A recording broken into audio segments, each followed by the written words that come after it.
2024, avant de parler de mon pays, j'ai juste envie de rappeler que Emmanuel Macron, qui a perdu en tant que, c'est-à-dire parti présidentiel, la Renaissance, qui a perdu sa majorité à l'Assemblée nationale. C'est à peu Et près puis, ça. C'est à peu il y près a eu ça. un nouveau Front populaire qui a été Mais créé. sauf que dans la constitution algérienne, il ne donne pas la prérogative au parti de proposer un nom au président C'est au de la président de République. nommer. C'est au président de la République, même dans le cas de la majorité parlementaire, de nommer un chef de gouvernement.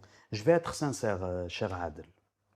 Ma sincérité m'amène à dire que ce genre de débat, que ce genre de discussion autour de la nomination d'un Premier ministre ou sous une autre appellation d'un chef de gouvernement, j'aurais aimé personnellement avoir cette discussion dans un véritable état de droit. Tout à fait. Là où le président de la République n'aurait pas forcément une majorité à l'Assemblée nationale. Là où un président est de droite et une Assemblée nationale de gauche ou inversement.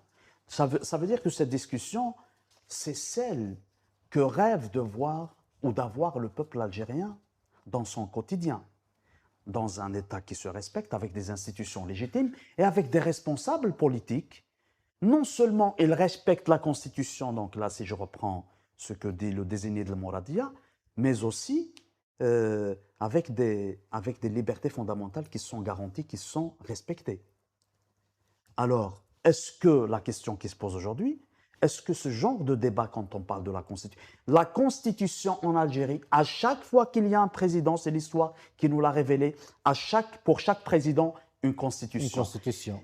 J'ai Sur mesure. la nette conviction que tous les présidents qui se sont succédés en Algérie et tous les gouvernements qui se sont succédés, ce sont eux qui ont les premiers à avoir piétiné les constitutions qu'ils ont mises en place.